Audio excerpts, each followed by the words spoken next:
آیت نمبر 33 پارہ نمبر 27 سورہ قمر۔ نحمدہ و نصلی علی رسولہ الکریم، اما بعد، اعوذ باللہ من الشیطان الرجیم،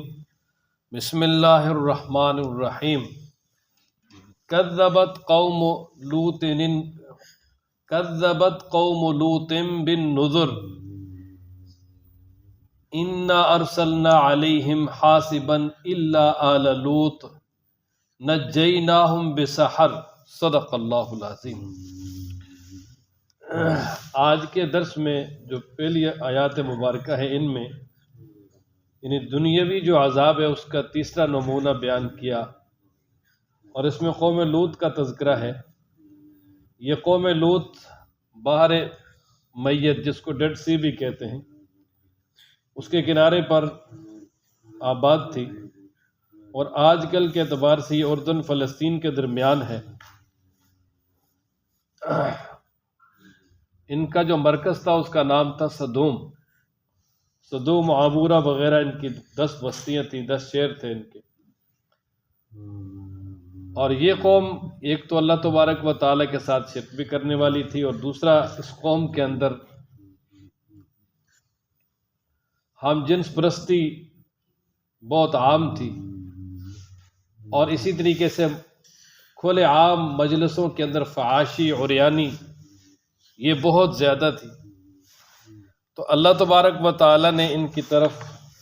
حضرت سیدنا لوط علیہ السلام کو اپنا رسول بنا کے بھیجا، نبی بنا کے بھیجا۔ اور یہ حضرت ابراہیم علیہ السلام کے بھتیجے تھے، لوط بن ہاران بن طارق بن ناخور۔ انہوں نے اللہ تبارک و تعالیٰ کا انہیں پیغام سنایا، سمجھایا، بارہا تبلیغ کی، لیکن وہ قوم باز نہ آئی۔ بالآخر حضرت لوط علیہ السلام کو یہ دھمکیاں دینا شروع کر دیں۔ تو پھر ایک دن اللہ تبارک و تعالیٰ کی طرف سے عذاب کا فیصلہ آیا، فرشتے عذاب کا پیغام لے کر آئے، اور پھر حضرت لوط علیہ السلام سے کہا گیا کہ آپ اپنے ماننے والوں کو لے کر رات کے اندھیرے میں نکل جائیں، اور پھر صبح صبح ان پہ عذاب آنا ہے۔ اور پھر ایسا ہی ہوا، اور ان پر 4 طرح کے عذاب آئے، جس طرح کہ ابھی آگے آئے گئے تھے۔ تو فرمایا کذبت قوم لوط بالنذر، جھٹلایا قوم لوط نے ڈر سنانے والوں کو، یعنی جو اللہ تعالیٰ کا پیغام سنانے والے تھے، باخبر کرنے والے تھے، ان کو جھٹلایا، ان کا انکار کیا۔ تو کیا ہوا؟ انا ارسلنا علیہم حاصبا، اللہ فرماتے بے شک ہم نے بھیجے ان پر پتھر، یعنی پتھر برسائے، پتھروں کی بارش کی، الا آل لوط، سوائے آل لوط کے، نجیناہم، ہم نے ان کو نجات دے دی، بچا لیا، بسحر، سحری کے وقت، یعنی رات کے پچھلے پہر۔ ان سے کہا یہاں سے نکل جاؤ، وہ نکل گئے، اور پھر اس قوم پہ جب وہ نکل گئے تو پھر ان پہ عذاب آیا، پہلے زلزلہ، پھر جبریل امین نے اپنے پروں پہ اٹھا کر ان کی بستیوں کو اوپر سے الٹ دیا، اور اس کے بعد پھر ان پہ پتھروں کی بارش برسائی گئی۔ تو فرمایا نعمۃ من عندنا، یہ انعام تھا ہماری طرف سے، یعنی ان کا بچ جانا، لوط علیہ السلام کا اور ان کے ماننے والوں کا بچ جانا، یہ ہماری طرف سے انعام تھا، نعمت تھی۔ کذالک، اسی طرح، نجزی، ہم بدلہ دیتے ہیں، من، اس کو، شکر، جس نے شکر کیا، کہ جو شخص شکر ادا کرتا ہے تو اس کو ہم اسی طرح بدلہ دیتے ہیں، یعنی اس کو تکلیف، غم، پریشانی اور عذابات سے ہم محفوظ رکھتے ہیں۔ وَلَقَدْ أَنذَرَهُمْ بَطْشَتَنَا، تحقیق حضرت لوط علیہ السلام نے ان کو باخبر کیا، بطشتنا، ہماری پکڑ سے، کہ انہوں نے اپنی قوم کو بہت زیادہ سمجھایا، اللہ کی پکڑ سے باخبر کیا کہ جب اللہ کی پکڑ آ جائے گی تو تمہیں کوئی نہیں چھڑا سکے گا، اس لیے توبہ کر لو اس کام سے۔ لیکن اس کا نتیجہ یہ ہوا کہ فَتَمَارَوْا، بس وہ جھگڑنا شروع ہو گئے، بالنذر، یعنی ڈر کا پیغام سنانے والوں کے ساتھ۔ یعنی ان کو جو لوط علیہ السلام نے اللہ کے عذاب سے باخبر کیا تو وہ الٹا ان کو دھمکیاں دینے لگے، اور انہیں کہنے لگے کہ ہم تمہیں سنسار کر دیں گے، تمہیں یہ کر دیں گے، تمہیں نکال دیں گے یہاں سے، پتھر ماریں گے ہم تمہیں۔ اور اسی طریقے سے جو اللہ تعالیٰ کی طرف سے تنبیہات آئیں انہی کے بارے میں جھگڑنا شروع کر دیا انہوں نے۔ اور پھر کیا ہوا کہ لوط علیہ السلام نے بڑا صبر کیا، جب انتہا کو پہنچے تو اللہ تعالیٰ کی طرف سے فرشتے آئے انسانی شکل میں۔ پہلے ابراہیم علیہ السلام کے پاس آئے فلسطین میں، وہاں ان کو بیٹے کی خوشخبری دی اسحاق علیہ السلام کی، اور پھر وہاں سے نوجوان لڑکوں کی شکل میں لوط علیہ السلام کے پاس پہنچے۔ لوط علیہ السلام نے دیکھا، ان کو دیکھ کر پریشان ہو گئے، بھائی یہ تو نوجوان لڑکے ہیں، بالکل ابھی نو عمر ہیں، اور ان کو تو قوم دیکھ کر نہیں چھوڑے گی۔ پھر ایسا ہی ہوا، جب کچھ لوگوں نے دیکھا تو سب کو باخبر کر دیا، اور سارے آ گئے، اور انہوں نے کہا بھی یار میرے مہمانوں کے بارے میں مجھے رسوا نہ کرو، شدید پریشان کیا۔ تو پھر فرشتوں نے کہا کوئی مسئلہ نہیں، آنے دیں۔ تو پھر جب یہ آگے بڑھے تو تفسیروں میں لکھا ہے کہ ایک فرشتے نے ان کی آنکھوں پہ ہاتھ پھیر دیا ایسے۔ تو سب سے پہلا عذاب جو شروعات ہوئی وہ یہی ہوئی کہ وہ سارے اندھے ہو گئے، جو وہاں آنے والے تھے وہ اندھے ہو گئے۔ یہ ان پر ابتدائی ہلکا عذاب تھا، اور پھر وہ چیختے وہاں سے بھاگ کر واپس نکل گئے۔ اور پھر اللہ تعالیٰ کے جو فرشتے آئے انہوں نے لوط علیہ السلام سے کہا کہ بھئی عذاب کا پیغام ہے ان کے لیے، آپ نکل جائے راتوں رات۔ پھر وہ نکلے، اور پھر اگلے دن 3 عذاب آئے۔ وَلَقَدْ رَاوَدُوهُ، اور تحقیق انہوں نے ان سے ان کے مہمانوں کو لے جانا چاہا۔ وَلَقَدْ تحقیق، رَاوَدُوهُ لے جانا چاہا یا پھسلانا چاہا، ان سے بہلانا چاہا، ان سے عن ضیفی ان کے مہمانوں کے بارے میں۔ وَلَقَدْ تحقیق رَاوَدُوهُ انہوں نے یعنی لوگوں نے بہلانا چاہا ان کو عن ضیفی ان کے مہمانوں سے، یعنی ان کے مہمانوں کو ان کے پاس سے لے جانا چاہا تو کیا ہوا؟ فَطَمَسْنَا أَعْيُنَهُمْ، اللہ فرماتے ہم نے مٹا دیا ان کی آنکھوں کو، ایسے بالکل آنکھیں ہی مٹ گئی، ان کی آنکھوں کی روشنی بھی ختم ہو گئی، نشانات بھی مٹ گئے۔ اور کیا کہا؟ فَذُوقُوا عَذَابِي وَنُذُرْ، پس تم چکھو میرا عذاب اور میرا ڈرانا۔ اور پھر کیا ہوا؟ وَلَقَدْ تحقیق صَبَّحَهُمْ بُكْرَةً، تحقیق صبح صبح آ دھمکا ان کے پاس عذاب مستقر، ایسا عذاب جو ٹھہر چکا تھا، یعنی ایسا عذاب جو ایسا اللہ کے ہاں اس کا فیصلہ ہو چکا تھا اور پھر ان کے لیے مقرر ہو چکا تھا، اور ان سب کو جو ختم کرنے والا تھا۔ فَذُوقُوا عَذَابِي وَنُذُرْ، پس کہا گیا چکھو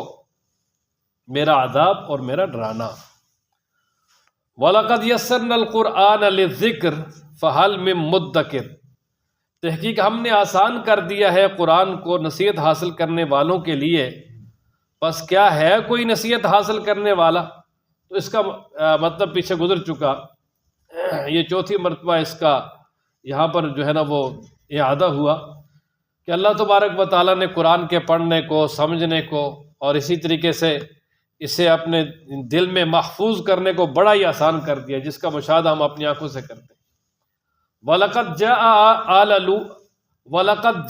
آلَ فِرْعَوْنَ النُّذُرُ، اب یہاں سے 5واں جو ہے نا وہ دنیاوی عذاب کا ڈراوا، دنیاوی عذاب کا نمونہ بیان کیا، اور وہ یہ کہ فرمایا کہ جو آل فرعون تھے ان کے پاس خبردار کرنے والے آئے، یعنی موسیٰ علیہ السلام اور حضرت ہارون علیہ السلام۔ اور موسیٰ علیہ السلام کو اللہ تبارک و تعالیٰ نے معجزات بھی دیے تھے کہ لاٹھی کو زمین پہ پھینکتے وہ اژدھا بن جاتا، ہاتھ کو بغل میں رکھ کے نکالتے وہ چاند کی طرح چمکتا، اور پھر اسی طریقے سے بعد میں فرعونیوں کے خلاف معجزات عطا کیے کہ جب فرعونیوں نے نہ مانا تو سب سے پہلے ان پر سیلاب اور طوفان نازل کیا، پھر وہ انہیں عذاب ختم ہوا، اس کے بعد دیگر جو ہے نا وہ جوؤں اور چچڑیوں کا اور ٹڈی دل کا، خون کا، اور اسی طریقے سے مینڈکوں کا عذاب جو ہے نا ان پہ مسلط کیا گیا، وہ طرح طرح کے عذابات ان پہ آئے، قحط سالی کا، لیکن انہوں نے جو ہے نا وہ نہ مانا۔ تو جب نہ مانا تو بالآخر اللہ تبارک و تعالیٰ نے پھر ان کو پکڑا، اور ایسا پکڑا کہ پھر اللہ کے پکڑ سے کوئی چھڑا نہیں سکا، پھر سارے کے سارے پانی میں غرق ہو گئے۔ وہ جو کہتا تھا انا ربکم الاعلی، وہ پانی کے اندر ہی بہتا جا رہا ہے اور پھر معافی مانگ رہا ہے، لیکن اللہ تعالیٰ نے فرمایا کہ اب معافی مانگتا ہے، پہلے تو بڑا نافرمان بنا پھرتا تھا، اب فرمایا تمہاری جو ہے نا وہ ڈیڈ باڈی کو بچائیں گے تاکہ دنیا عبرت حاصل کرے۔ باقی تجھے نہیں بچاتے۔ وَلَقَدْ جَاءَ البتہ تحقیق آئے آل فرعون کے پاس النذر خبردار کرنے والے، کذبوا بآیاتنا انہوں نے جھٹلایا ہماری آیات کو، کلیہ ساری کے سارے، یہ سارے معجزات کو جھٹلایا، فَأَخَذْنَاهُمْ پس ہم نے ان کو پکڑا، اخذ عزیز مقتدر، پھر ہم نے ان کو پکڑا ایک غالب صاحب قدرت کے پکڑنے کی طرح، فَأَخَذْنَاهُمْ ہم نے ان کو پکڑا اخذ عزیز ایک غالب مقتدر یعنی صاحب اقتدار اس کے پکڑنے کی طرح، یعنی جس طرح ایک طاقتور اور غالب حکمران جب اپنے کسی مخالف کو پکڑتا ہے تو اس کو شدید عذاب سے دوچار کرتا ہے، اس سے کوئی چھڑا نہیں سکتا، اسی طرح فرمایا کہ فرعون کو بھی ہم نے پکڑا، اور دنیا کی طاقتیں کیا ہے، رب ذوالجلال کی طاقت کے سامنے تو کچھ بھی نہیں، یعنی ایسا پکڑا کہ پھر اس کو چھڑانے والا مدد کرنے والا بھی کوئی نہیں تھا۔ اکفارکم خیر من اولئکم، اچھا اب یہ 5 واقعات بیان کرنے کے بعد اب اللہ تبارک و تعالی مکہ والوں سے مخاطب ہیں۔ اللہ تعالیٰ فرماتے ہیں کیا اے مکہ والوں یہ جو تمہارے کفار ہیں ابھی، کیا یہ اعلیٰ عمدہ اور غالب تھے یا جو پہلے قومیں گزری ہیں؟ یہ جو پہلے قومیں گزری ہیں وہ مضبوط ہے یا تم مضبوط ہو؟ کہ مثال کے طور پر تم انکار کر رہے ہو بڑی ڈٹائی کے ساتھ، تم یہ سمجھو کہ پہلی ساری قومیں کمزور تھی اس لیے ہلاک ہوگی، ہم تو بڑے طاقتور ہیں ہمیں کوئی ہلاک نہیں کر سکتا، یا یہ ہے کہ پہلی کتابوں میں اللہ تعالیٰ نے تمہیں کوئی جو ہے نا وہ دستاویز دے دی ہے، تمہیں جو ہے نا وہ براہت کا پروانہ دے دیا ہے کہ تم جو کچھ کرو تمہیں عذاب نہیں ہوگا۔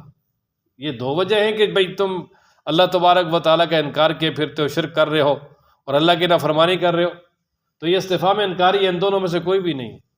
جب کوئی بھی نہیں ہے تو تم اللہ کی نافرمانی کر رہے ہو، پھر اللہ پکڑے گا جس طرح پہلوں کو پکڑا۔ فرمایا اکفارکم کیا تمہارے کفار خیر بہتر من اولئکم ان سے، یہ جو پیچھے 5 قوموں کا تذکرہ ہوا، قوم عاد، قوم ثمود، قوم جو ہے نا وہ نوح، قوم لوط اور اسی طرح قوم موسیٰ، کہ جو ان کا تذکرہ ہوا کہ کیا ان سے تمہارے کفار زیادہ بہتر ہیں، زیادہ مضبوط ہیں دنیاوی طاقت کے اعتبار سے؟ ام لکم یا تمہارے لیے ہے براۃ خطی فی الزبر سابقہ کتابوں میں، کہ تمہیں سابقہ کتابوں سے کوئی جو ہے نا وہ براۃ کی چٹ مل گئی ہے، تمہیں سرٹیفکیٹ مل گیا بری ہونے کا کہ تم بری ہو، تمہیں کچھ نہیں کہا جائے گا، جو مرضی ہے کرو، ایسا نہیں ہے۔ اور فرمایا ام یقولون کیا یہ کہتے ہیں نحن جمیع ہم طاقتور جماعتیں منتصر بدلہ لینے پہ قادر ہیں، انہیں مشرکین کہتے تھے کہ ہم بڑی طاقتور جماعتیں اور ہم تو ہر ایک سے بدلہ لے سکتے ہیں، ہم تو ہر ایک کو جو ہے بچھاڑ سکتے ہیں، ہمارا مقابلہ کون کر سکتا ہے؟ ہم یا یقولون وہ کہتے ہیں نحن ہم جمیع طاقتور جماعتیں منتصر بدلہ لینے کے قابل ہیں اور بدلہ لینے پہ قادر ہیں، ہمیں کوئی کچھ کہہ نہیں سکتا، اگر کچھ کہہ بھی دے تو ہم اس سے بدلہ لیں گے۔ تو اللہ تعالیٰ نے فرمایا سَيُهْزَمُ الْجَمْعُ ان قریب ان کی جمعیت شکست کھائے گی، یہزم مجھول، ان قریب جو ہے وہ شکست کھائے گی، الجمع ان کی جمعیت یعنی جو ان کا لشکر ہے، ان قریب اس کو شکست ہوگی، وَيُوَلُّونَ الدُّبَرَ اور پیٹھ پھیر کر بھاگ جائیں گے، پیٹھ پھیر کر کیا ہو جائیں گے جی؟ بھاگ جائیں گے۔ اچھا یہ جو پیشن گوئی ہے یہ ہجرت سے تقریباً 5 سال قبل مکہ مکرمہ میں کی گئی، کہ اللہ تعالیٰ نے فرمایا کہ ان کو اپنے لشکر پہ بڑا ناز ہے، تو ان قریب ان کا لشکر یعنی ہارے گا اور پیٹھ پھیر کر بھاگے گا۔ اور پھر یہ پیشن گوئی پوری ہوئی غزوہ بدر میں۔ غزوہ بدر میں جب بدر کے مقام پر پہنچے تو نبی پاک صلی اللہ علیہ وسلم کے لیے ایک خیمہ بنایا گیا، عریش، آپ علیہ السلام اس میں تشریف فرما ہیں اور حضرت ابو بکر ساتھ ہے، اور حضرت صلی اللہ علیہ وسلم نے وہاں اپنا سر مبارک سجدے میں رکھا ہوا ہے اور رب ذوالجلال سے دعا کر رہے ہیں، بڑی لمبی دعا کی، اور اللہ تبارک و تعالیٰ سے عرض کر رہے ہیں یا اللہ اب میرے بعد نبی تو کوئی آئے گا نہیں، اور میری ساری جمع پونجی یہ ہے، اگر یہ دنیا سے چلے گئے مٹا دیے تو آپ کا نام لینے والا کوئی نہیں رہے گا، یا اللہ اپنی خصوصی مدد فرما، خصوصی نصرت فرما۔ اچھا اتنی آہوزاری سے دعا کی کہ حضرت ابوبکر صدیق جو ساتھ بیٹھے تھے ان کو یقین ہو گیا کہ آپ علیہ السلام کی دعا قبول ہوگی، اور آپ علیہ السلام سے عرض کرنے لگے اللہ کے محبوب سر اٹھائیے، اللہ تبارک و تعالیٰ آپ کی دعا ضرور قبول کریں گے۔ جب نبی پاک صلی اللہ علیہ وسلم نے وہاں سے اپنا سر مبارک اٹھایا اور عریش سے باہر نکلنے لگے تو اس وقت آپ علیہ السلام کی زبان مبارک پہ یہ الفاظ جاری تھے، سَيُهْزَمُ الْجَمْعُ وَيُوَلُّونَ الدُّبُرَ، احادیث میں کہ عنقریب جو اس لشکر کو کیا ہوگا، شکست ہوگی اور پیٹ پھیر کے بھاگے گا۔ اور پھر ایسا ہی ہوا کہ جب گمسان کی لڑائی شروع ہوئی اللہ نے فرشتوں کے ذریعے 313 کی مدد کی اور کفار کے 70 سرغنے مارے گئے، ان کا سردار ابو جہل اور دیگر بھی بڑے بڑے سرغنے مارے گئے، اور پھر 70 ہی گرفتار ہوئے، اور باقی جو بچے وہ بھی زخموں سے چور چور اپنی جان بچانے کے لیے دم دما کے بھاگ گئے۔ تو یہ وہاں پوری ہوئی، اور آگے فرمایا بل الساعۃ، بلکہ قیامت موعدہم، ان کے وعدے کا وقت ہے، والساعۃ، اور قیامت ادھا، بڑی آفت ہے، وامر، اور بہت ہی کڑوی ہے، بہت ہی کڑوی ہے۔ یعنی فرمانا کہ یہ جو دنیا کا عذاب بدر میں ہوا یہ بہت تھوڑا تھا، ابھی ان کے لیے اصل عذاب قیامت میں آنے والا ہے، اور قیامت میں جو ان پہ عذاب آنے والا ہے وہ بہت بڑی آفت ہے، اور اسی طرح وہ بہت ہی زیادہ کڑوا ہے، بہت سخت ہے، شدید ہے، تباہ برباد ہو کے رہ جائیں گے اس میں۔ یہ امر گرامر کے اعتبار سے یہ اس میں تفضیل ہے، مرن کا معنی ہوتا ہے نا ترش، کڑوا، اور امر کا معنی بہت ہی زیادہ کڑوا اور بہت ہی زیادہ ترش، کہ جہنم کا عذاب بہت ہی زیادہ سخت ہے، ایسا عذاب سخت ہے کہ جب چمٹ جائے گا تو پھر اسے جان کوئی چھڑا نہیں سکے گا۔ اور آگے پھر مزید ان کے بارے میں فرمایا کہ ان المجرمین، بے شک مجرم کفار، فی ضلال، گمراہی میں ہیں، وسعر، اور جہنم اور آگ کے طبقات میں ہیں۔ سعر یہ سعیر کی جمع ہے، اس کا معنی سعیر کہتے ہیں دیکھتی ہوئی آگ، اور سعیر یہ جہنم کے ناموں میں سے ایک نام ہے، تو یہ سعر کہ جمع ہے کہ جہنم کے مختلف طبقات میں ان کو ڈالا جائے گا، کوئی کس طبقے میں ہوگا، کوئی کس طبقے میں ہوگا، اللہ تعالیٰ محفوظ فرمائے۔ اور اسی طریقے سے یہ سعور کا ایک معنی ہے یعنی آگ اور چنگاری، اور چونکہ غصہ جو ہے یہ بھی انسان جب غصہ آتا ہے تو انسان شدید اشتعال میں آتا ہے، تو فرمایا کہ دنیا میں وہ گمراہی میں ہے، اور اگر ہدایت کی بات کی جائے تو اشتعال میں آ جاتے ہیں، لیکن ان کا ٹھکانہ جو ہے وہ جہنم ہے، جہنم ان کو سیدھا کر دے گی۔ اور کون سا دن، یعنی جس دن ان کو جہنم کے مختلف طبقات میں ڈالا جائے گا وہ کون سا دن ہے؟ فرمایا یوم، وہ دن، یسحبون، گھسیٹے جائیں گے وہ، فی النار، آگ میں، علی وجوہہم، ان کے چہروں کے بل، اور ذوقوا، یہ یقال و معذوف ہے یہاں پر، اور کہا جائے گا ان کے لیے ذوقوا، تم چکھو،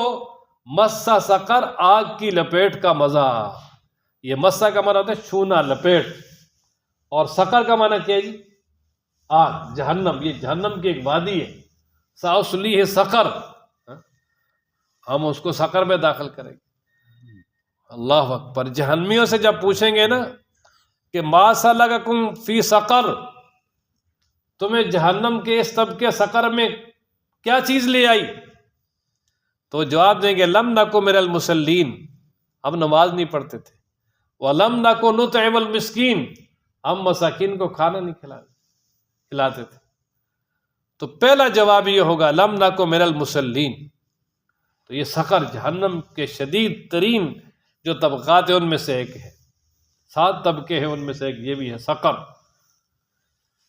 اِنَّا كُلَّ شَيْءٍ خَلَقْنَاهُ بِقَدَرٍ۔ اب آگے اللہ تبارک و تعالی اپنی قدرت کاملہ پہ ایک دلیل بھی بیان فرما رہے ہیں، اور یہ اس سورہ مبارکہ کا مرکزی مضمون ہے، وہ یہ کہ اللہ فرماتے ہیں کہ ہر چیز کو ہم نے ایک اندازے کے مطابق پیدا کیا، اور وہ اسی اندازے پہ رہے گی، اس سے آگے پیچھے نہیں ہو سکتی۔ اِنَّا، بے شک، کُلَّ شَيْءٍ، ہر چیز کو، خلقنا، ہم نے پیدا کیا ہے، بقدر، ایک اندازے کے ساتھ۔ اب دیکھیں اس کی مثال یوں سمجھے کہ اس دور کا لے لیں کہ چلو اللہ تعالیٰ نے جو انسان ہے اس کا ایک جو قد ہے، جو اس کی قامت ہے، ہائٹ اس کو تقریباً 4.5 فٹ سے 6 فٹ 6.5 تک اس کے درمیان رکھا ہے۔ کوئی اس سے اوپر بھی ہوتا ہے، نیچے بھی ہوتا ہے، لیکن عمومی جو ہے نا وہ ہائٹ یہی ہے، بلکہ عمومی 5 اور 6 کے درمیان ہی ہے، کسی کی 2 انچ زیادہ کسی کے کم۔ اب انسان جتنا زیادہ کھائے پیے، جتنی مرضی کوشش کرے، وہ اتنا ہی رہے گا، اس سے وہ اپنی یعنی زیادہ کھا کے، زیادہ پی کے، زیادہ چیزیں استعمال کر کے اس کو 10 12 15 نہیں کر سکتا، کیونکہ بے قدر۔ اسی طرح مطلب جس طرح بکری ہے، بھیڑ ہے، یعنی مرغیاں ہیں،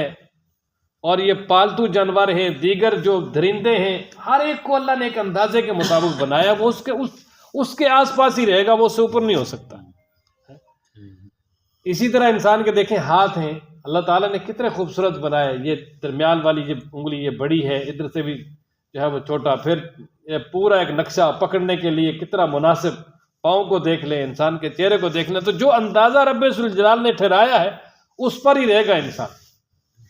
تو یہ اللہ تبارک و تعالیٰ کی بڑی خاص قدرت ہے۔ باقی اس آیت کی تفصیل بہت لمبی ہے، یعنی ایک مثال چھوٹی سی دے کر میں نے آپ کو بات سمجھائی ہے، باقی اس کو کھولیں تو بڑا لمبا کام جاتا ہے۔ اور اس کا ایک معنی یہ بھی ہے کہ ہر چیز کو ہم نے ایک اندازے کے ساتھ پیدا کری، اس کا ایک وقت مقرر کیا ہے، وقت جب آئے گا تو وہ وقت پورا ہو جائے گا تو ختم ہو جائے گی۔ جس طرح دنیا ہے یہ بھی ایک وقت کے لیے ہے، جب وقت آ جائے گا تو ختم ہو جائے گی۔ یا جس طرح زمین ہے، اللہ تعالیٰ نے اس کو بھی ایک اندازے کے مطابق بنایا ہے، جب تک اللہ تعالیٰ نے اس کا نظام چلانا ہے، اس کے اوپر انسان رہیں گے، اس کے اندر لوگوں کو دفن کرنے کی، لوگوں کے کھانے پینے کی ساری چیزیں مہیا ہوں گی، کوئی ایسی چیز نہیں ہوگی جو انسان کو نہ ملے، اللہ تعالیٰ ساری چیزیں عطا کرے۔ تو اس لیے یہ رب ذوالجلال کا ایک عظیم قانون ہے کہ ہر چیز کے لیے ایک اندازہ اور وقت مقرر کر دیا ہے، اور فرمایا وما امرنا، نہیں ہے ہمارا حکم، ہمارا امر، الا واحدۃ، مگر ایک، کلمح بالبصر، آنکھ جھپکنے کی طرح، یعنی جب ہم کسی کام کا فیصلہ کرتے ہیں تو وہ آنن فارن ہو جاتا ہے۔ آنکھ جھپکنے کا مطلب جس طرح آنکھ انسان بند کرتا ہے تو اتنی دیر میں فرمایا وہ سارا کام ہو جاتا ہے۔ انما امرہ اذا اراد شیئا ان یقول له کن فیکون۔ اللہ کا معاملہ تو یہ ہے کہ جب کسی کام کا ارادہ کرتے ہیں اسے کہتے ہو جا، وہ ہو جاتے ہیں، بس لمبی چوڑی کسی فوج کی یا کسی چیز کی ضرورت ہی نہیں۔ وَلَقَدْ أَهْلَكْنَا أَشْيَاءَكُمْ، اب دوبارہ پھر جو ہے نا وہ کفار کو مخاطب کر کے اللہ فرماتے ہیں وَلَقَدْ، تحقیق، أَهْلَكْنَا، ہم نے ہلاک کیے ہیں، أَشْيَاءَكُمْ، تم جیسے، اشیاء یہ شیعہ کی جمع ہے، شیعہ کا معنی ہوتا ہے مثل، طرح، تو فرمایا تمہاری طرح کے پہلے اور بڑی قومیں ہم نے ہلاک کی ہیں، لہذا تم ان کے واقعات سنتے ہو اور تمہارے سامنے ساری ان کی چیزیں آ چکی ہیں، تو فحل من مدکر، کیا ہے کوئی نصیحت حاصل کرنے والا، کوئی ہے کہ جو ان کو دیکھ کر نصیحت حاصل کر لے؟ تو اس لیے فرمایا کہ نصیحت حاصل کرنے کے لیے وہ بطور عبرت کے نمونے ہیں، اور جو کرنا چاہے گا وہ کر بھی سکتا ہے۔ وَكُلُّ شَيْءٍ فَعَلُوهُ فِي الزُّبُرِ، اب مزید آگے اللہ تبارک و تعالیٰ نے فرمایا کہ جو کام بھی ان لوگوں نے کیا ہے یا کریں گے، جو بھی لوگوں نے کام کیا ہے وہ صحیفوں میں جمع ہو رہا ہے، ساتھ ساتھ لکھا جا رہا ہے۔ ایسا نہیں ہے کہ بھئی کچھ یہ کام کرے اور وہ رہ جائے، وہ محفوظ نہ ہو، نہیں، بلکہ وَكُلُّ صَغِيرٍ وَكَبِيرٍ مستتر، ہر چھوٹا بڑا کام وہ لکھا ہوا ہوگا۔ فَمَن يَعْمَلْ مِثْقَالَ ذَرَّةٍ خَيْرًا يَرَهُ، ذرہ کے برابر نیکی ہے وہ بھی لکھی ہوگی، قیامت میں اس کو بھی دیکھ لے گا۔ وَمَن يَعْمَلْ مِثْقَالَ ذَرَّةٍ شَرًّا يَرَهُ، ذرہ کے برابر برائی ہے قیامت والے دن وہ بھی سامنے اس کو بھی دیکھ لے گا۔ وہ وَكُلَّ شَيْءٍ أَحْصَيْنَاهُ كِتَابًا، لکھ کر محفوظ۔ اور قیامت والے دن جب اعمال نامہ سامنے ہوگا تو کیا کہے گا، مَا لِهَذَا الْكِتَابِ، کیا ہو گیا اس عمل نامے کو، لا یغادر صغیرۃ ولا کبیرۃ الا احصاها، اس نے تو میرے چھوٹے بڑے کوئی گناہ چھوڑا ہی نہیں، سارے کے سارے کیا کر لیے، محفوظ کر لیے۔ تو اس لیے فرمایا کہ جو کر رہے ہو وہ محفوظ ہے، اور اللہ تبارک و تعالیٰ نے اس پہ جزا و سزا دینی ہے، نیکوں کو ان کا اچھا بدلہ دینا ہے، بروں کو برا بدلہ دینا ہے۔ اس لیے فرمایا کہ انسان کو سنبھل کے چلنا چاہیے، جس طرح کہیں لکھا ہوتا ہے نا کیمرے کی آنکھ آپ کو دیکھ رہی ہے تو انسان محتاط ہو جاتا ہے، یار میرے سارا ریکارڈ ہو رہا ہے۔ تو اسی طرح رب ذوالجلال نے یہ ریکارڈ رکھا ہوا ہے یہاں پر، یہ بھی محتاط زندگی گزارنے کی ضرورت ہے۔ متقی کہتے ہیں اسی کو نا، جو پرہیز والی محتاط زندگی گزارے، انہی کے لیے سب بہت زیادہ جو ہے نا وہ انعامات کا تذکرہ ہے۔ وَكُلُّ شَيْءٍ، اور ہر چیز، فَعَلُوهُ، جو انہوں نے کی، فِي الزُّبُرِ، وہ صحیفوں میں محفوظ ہے۔ یعنی وہ تمام اعمال جو ان لوگوں نے کیے ہیں وہ صحیفوں میں محفوظ ہے. وَكُلُّ صَغِيرٍ وَكَبِيرٍ، اور ہر چھوٹا بڑا گناہ یا چھوٹی بڑی چیز مستطر لکھی ہوئی ہے، یعنی لکھی ہوئی ہے، اس کا احتساب ہوگا، بدلہ دیا جائے گا. اب آخر میں اللہ تعالیٰ نے متقین جو پرہیز والی زندگی گزارتے ہیں، وہی تذکر آ گیا نا بھائی، وہ کتاب میں لکھی ہوئی فرشتے لکھ رہے ہیں، اعمال نامہ تیار ہو رہا ہے، وہ کیمرے فٹ کیے ہوئے ہیں رب ذوالجلال نے نا. تو اس حالت میں جو پرہیز والی زندگی گزاریں گے تو ان کو کیا ملے گا، اس کا اعلان کر دیا. فرمایا ان المتقین، بے شک متقین پرہیزگار، اپنے آپ کو گناہوں سے بچانے والے اور گناہوں سے پرہیز کر کے زندگی گزارنے والے، فی جنات و نہر، باغات میں ہوں گے، نہروں میں ہوں گے. جنت کے اندر بڑے بڑے اعلیٰ قسم کے باغات، سیرگاہیں، اور وہاں بڑی بڑی آبشاریں اور ہر طرح کا پانی اور مختلف مشروبات کی نہریں وہاں ہوں گی. اللہ اکبر. فی مقعد صدق، بہت ہی اعلیٰ راستی اچھے عمدہ مقام میں ہوں گے وہ. عند ملیک مقتدر، اس بادشاہ کے پاس جو اقتدار مطلق کا مالک ہے. عند من پاس، ملیک بادشاہ، مقتدر جو مطلق العنان ہے کہ جس کو کوئی بھی جو ہے وہ کسی کا دباؤ نہیں، کچھ نہیں، وہ اپنی حکمرانی میں بالکل جو ہے نا وہ مستقل ہے. اور میں اس رب کے ہاں وہ بڑے ہی اعلیٰ اور عمدہ مقامات اور جگہوں میں ہوں گے. یعنی اللہ تعالیٰ کا ان کو قرب حاصل ہوگا اور جنت کی سچی اور عمدہ اور اعلیٰ نعمتیں ان کو میسر ہوں گی. اللہ تعالیٰ ہم سب کو ان میں شامل فرمائے.